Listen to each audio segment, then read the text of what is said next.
Boa tarde, meus irmãos. Vamos abrir a palavra de Deus lá em Gênesis, capítulo 22. Gênesis, capítulo 22, no versículo 14 apenas. Gênesis, capítulo 22, versículo 14. Diz assim a palavra de Deus: E pôs Abraão por nome aquele lugar: o Senhor proverá. Daí dizer-se até o dia de hoje: no monte do Senhor se proverá. Amém. A Bíblia não apresenta nenhum argumento para provar a existência de Deus. Deus, Ele se revela. E a Bíblia nos ensina que Deus se revela primeiro pela criação, pela revelação natural. Os céus proclamam a glória de Deus e o firmamento anuncia as obras das suas mãos. A Bíblia também nos ensina que Deus, Ele se revela a nós pela nossa consciência. A consciência do homem é a luz do Senhor. Deus colocou dentro de nós a lei do certo e do errado. Deus se revela pelas Escrituras, é a revelação escrita de Deus. E Deus se revela pessoalmente na pessoa de Jesus Cristo. Por isso que ser salvo, ter a vida eterna, é conhecer a Deus através da pessoa de Jesus Cristo. Mas eu queria nessa tarde trabalhar um pouquinho sobre os nomes de Deus. Os nomes de Deus. E especificamente eu vou explorar essa expressão que está aí: o Senhor proverá. Vamos lá. Quando nós estudamos os nomes de Deus na Bíblia, você tem que entender que esses nomes não foram postos, atribuídos, mas é Deus que se revela. É Deus que vai mostrando, através da revelação de cada nome dele, quem é Ele. Quem é Ele? Se você for para Gênesis capítulo 1, versículo 1, diz lá: no princípio criou Deus os céus e a terra. A palavra Deus ali é Elohim. É um plural majestoso da expressão El. E esse nome El é Deus. Ele é o El Shaddai, que está lá em Gênesis capítulo 17, 21. O Deus Todo-Poderoso. Ele é o El Elyon, que significa o Deus Altíssimo e sumamente poderoso. Ele é El Olam, que significa o Deus eterno, ou Deus que não tem fim, ou Deus de toda a eternidade. Ele é o El Roi, que significa o Deus que tudo vê, o Deus que vê tudo. Não vê como nós vemos, porque nós vemos somente a aparência, mas Ele nos vê de forma profunda, exaustiva. Mas nós temos também esse Deus que é Elohim, e que vai se desdobrando e revelando quem Ele é. Ele aparece como Adonai. E essa palavra Adonai é um termo que Deus usa para Ele.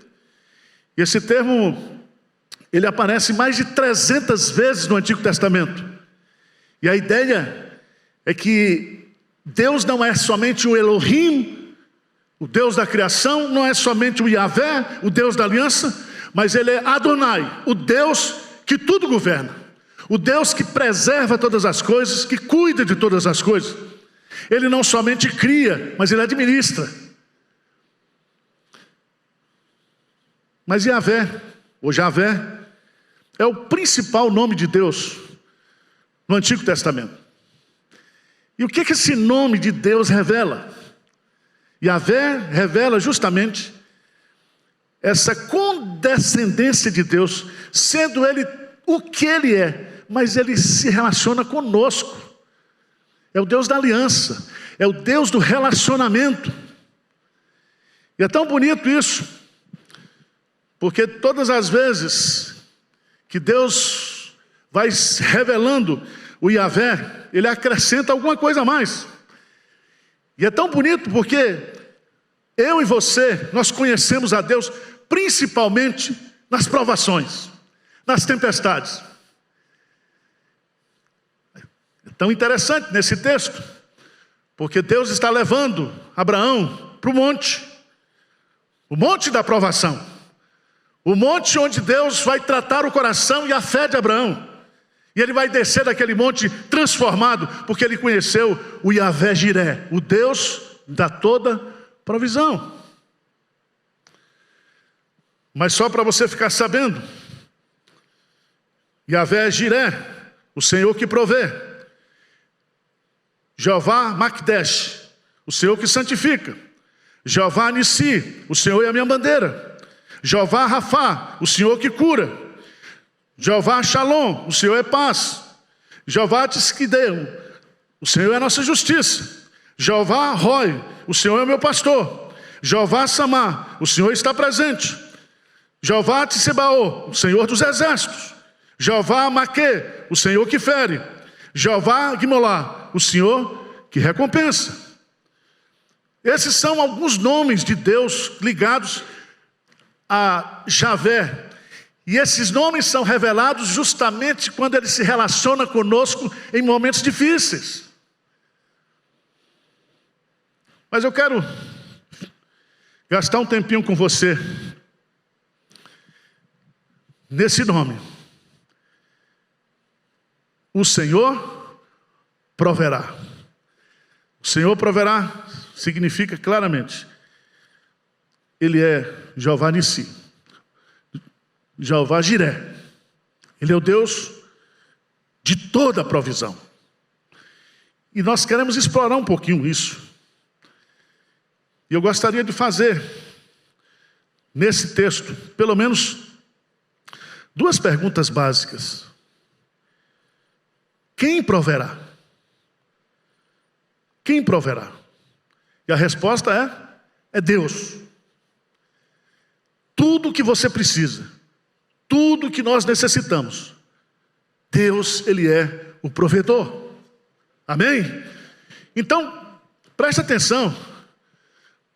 No meio das dificuldades, no meio das lutas, no meio das provações, no meio da adoração, da gratidão, eu e você precisamos ter um relacionamento pessoal com Deus e conhecer Deus pelo nome, porque o nome dEle revela o seu caráter, os seus atributos.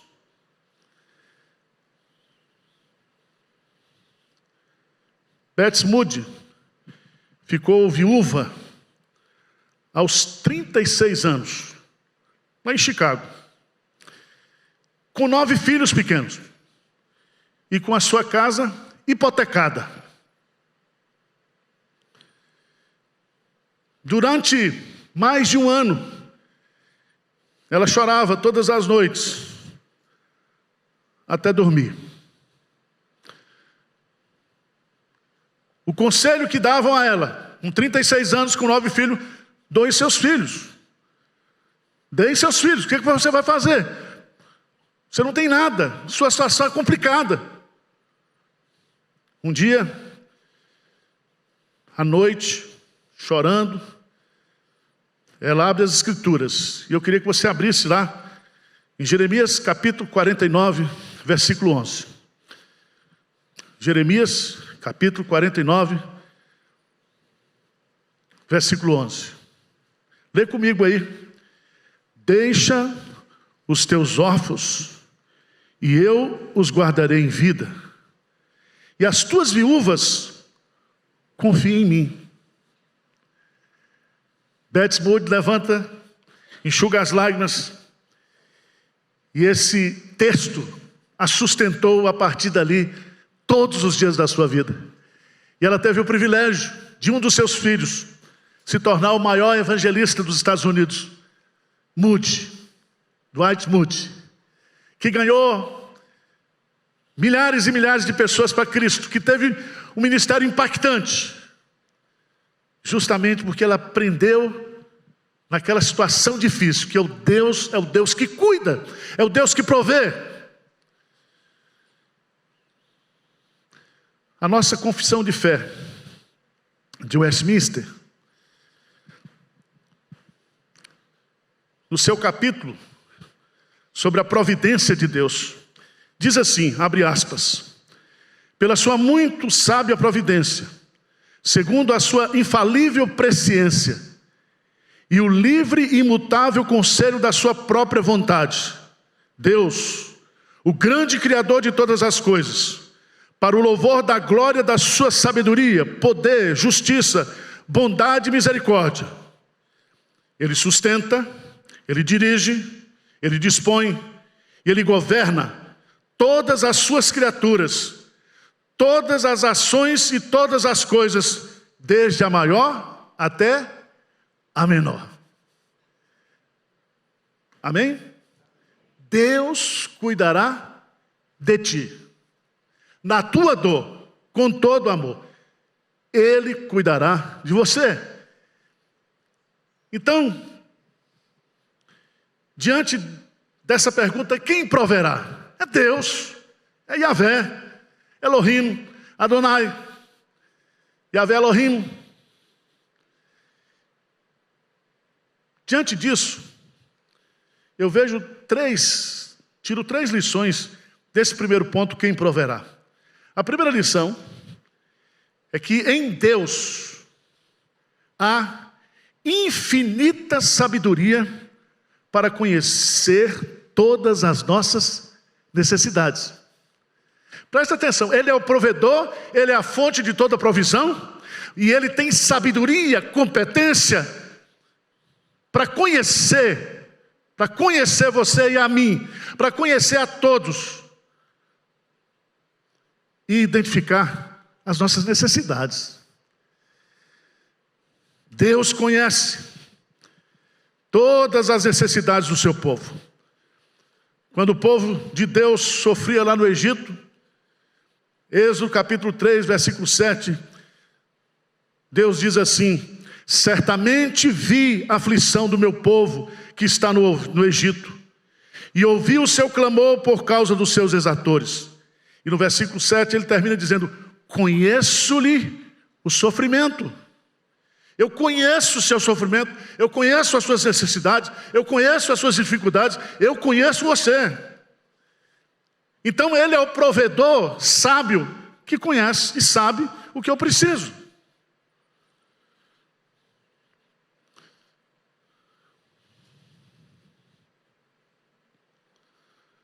Preste atenção. Jesus diz: não andeis ansiosos. Não andeis ansiosos. Por quê? Não vos inquieteis, dizendo: que comeremos, que beberemos, ou com que nos vestiremos? Porque os gentios é que procuram todas essas coisas, pois vosso Pai Celeste sabe que necessitais de todas elas. Deus, seu Pai Celeste, sabe, conhece do que você precisa, conhece as suas necessidades. Amém? Então, em Deus há infinita sabedoria para conhecer todas as nossas carências e necessidades. Por isso que nós podemos dizer: Yahvé Jiré, Deus proverá. Segundo, em Deus há infinitas riquezas para satisfazer a todas as nossas necessidades. Preste atenção, irmão. Se Ele fosse um provedor, mas as suas provisões fossem escassas, não.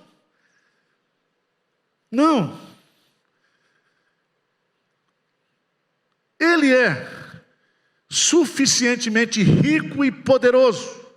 As suas dispensas são infinitas. E é tão bonito a gente entender isso. Puritano, pregando sobre esse texto, diz: a dispensa divina é inesgotável. Abra sua Bíblia, por favor, em Efésios capítulo 3, versículo 20. Efésios 3, 20. Vamos ler esse texto e vamos, como diz o pentecostal, nos apropriar. Efésios 3, 20. Veja o que diz o texto. Vamos lê-lo aí. O que diz lá? Ora, aquele que é poderoso para fazer infinitamente mais do que tudo quanto pedimos ou pensamos, conforme o seu poder que opera em nós.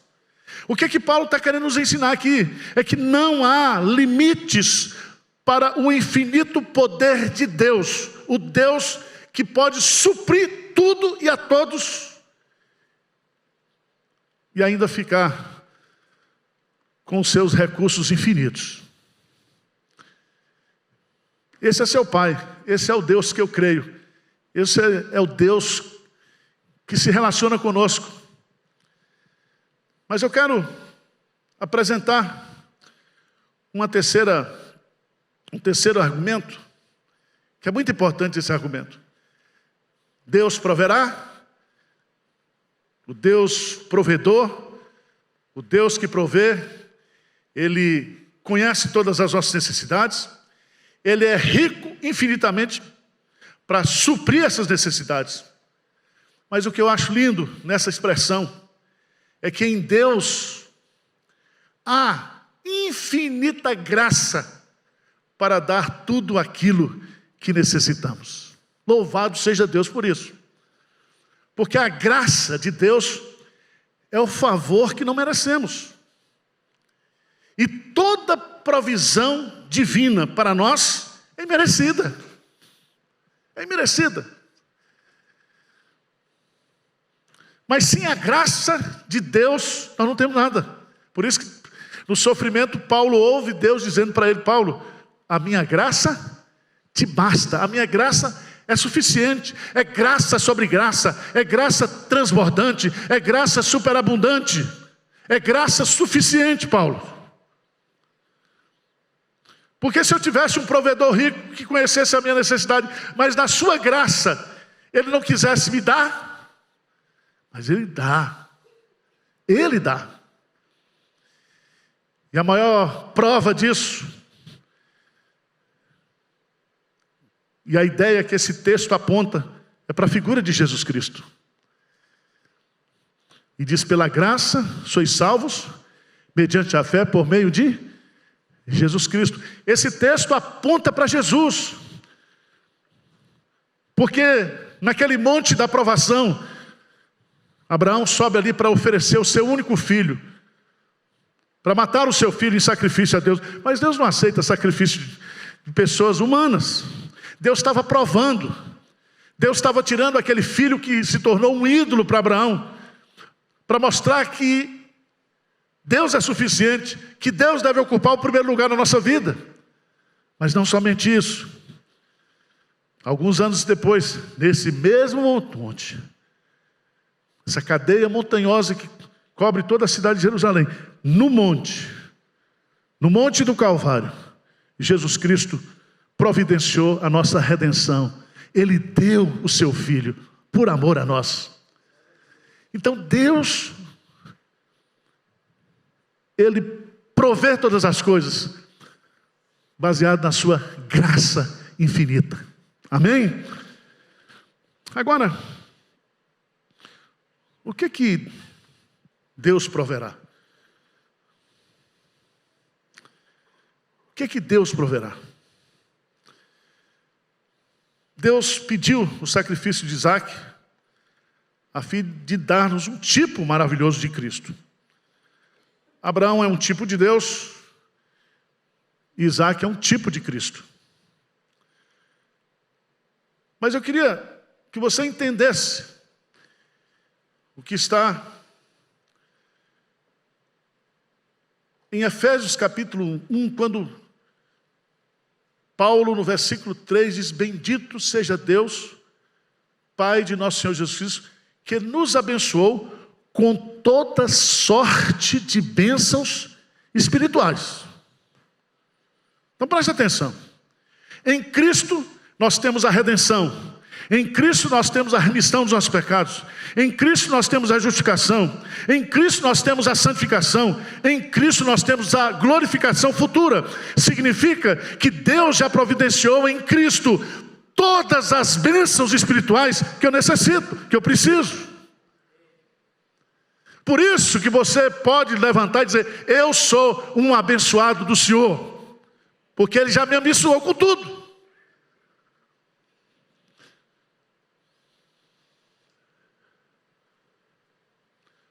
Paulo usa uma expressãozinha: em Cristo, em Cristo, em Cristo, em Cristo. Aquele que está em Cristo, nenhuma condenação há. Paulo repete essa expressão em Cristo 169 vezes nas suas cartas. E lá em 2 Coríntios capítulo 1, versículo 20, diz assim: porque quantas são as promessas de Deus, tantas tem nele o sim. Porquanto também por ele é o amém, para a glória de Deus, nosso Pai, por nosso intermédio. Quantas são as promessas de Deus? Faça uma relação e você vai descobrir que todas essas promessas de Deus, pelo fato de você estar em Cristo, já tem um sim, já estão endossadas para que você se aproprie dessas bênçãos. Louvado seja Deus por isso.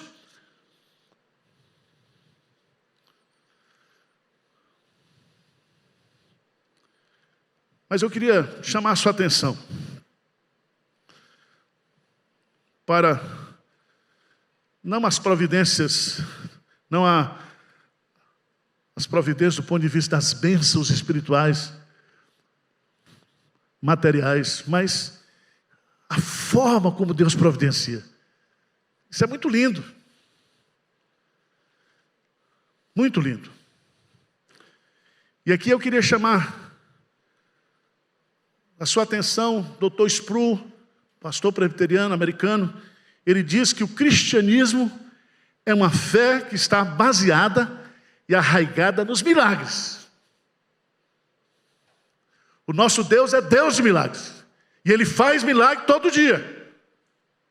Ele opera de forma maravilhosa na nossa vida.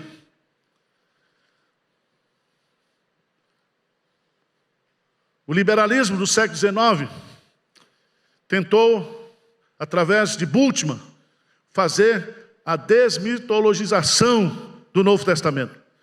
Em outras palavras, temos que tirar do Novo Testamento tudo aquilo que é sobrenatural, tudo aquilo que é milagre. Qual é a consequência disso? Não sobrou nada. Porque o nascimento de Jesus é um milagre. A concepção de Jesus, a encarnação de Jesus, todo o ministério de Jesus é permeado de milagres. O milagre do Calvário, o milagre do túmulo vazio, o milagre da sua ascensão, o milagre da conversão, do nascer de novo, o milagre de perseverar na fé. Tudo na nossa vida, a vida cristã é um milagre, milagre de Deus. Os teólogos de Westminster, e eu quero citar aqui, porque os teólogos de Westminster acreditam mais nos milagres de Deus do que os calvinistas hoje.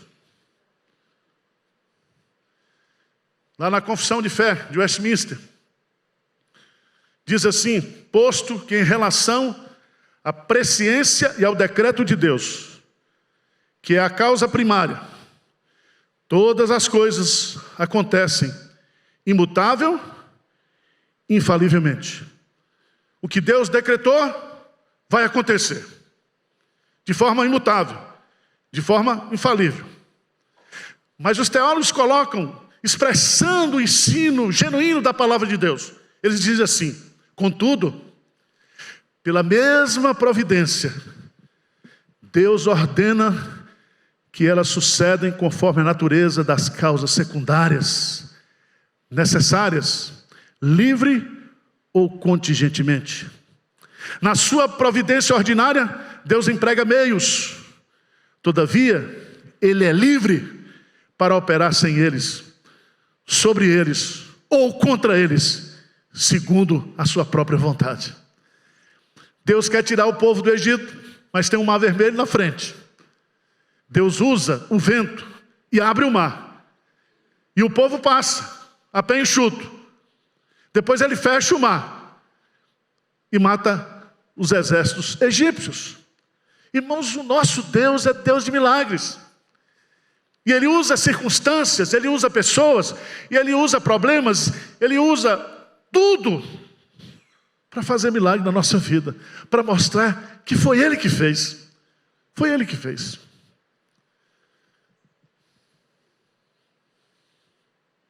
Deus atua sobre as leis da natureza e de forma miraculosa até hoje. Deus faz com que recurso que nós estamos precisando aqui para fazer a obra dele, Ele toca no coração de uma pessoa que nem nos conhece, para nos abençoar. Talvez você não saiba,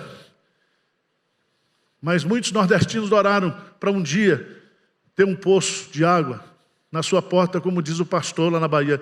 20 anos orando por um poço.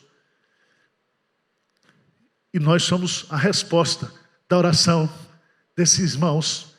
E o nome de Deus está sendo glorificado. Eles estão dizendo, é milagre de Deus. É milagre de Deus.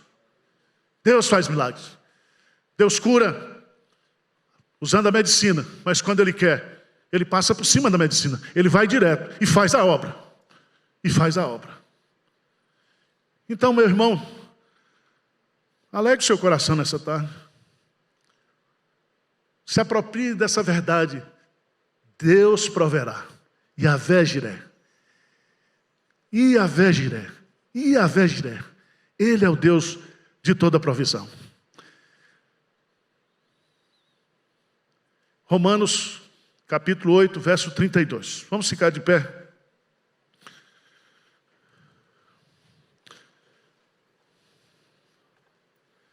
Em Provérbios 16, 3, diz que a sorte se lança no regaço, mas do Senhor procede toda decisão. Mas eu queria que você lesse comigo, Romanos 8, 32. Vamos ler juntos? Paulo pergunta, vamos lá? Aquele que não poupou o seu próprio filho, antes por todos nós o entregou, porventura não nos dará graciosamente com Ele todas as coisas? Presta atenção, se Ele já deu o máximo, o que nós precisamos é do mínimo. Ele já prova o seu amor por nós, dando o seu filho, o seu precioso filho. E quando Ele nos dá o filho vem com um pacote de bênçãos. Tudo que eu preciso, eu tenho em Cristo. Amém?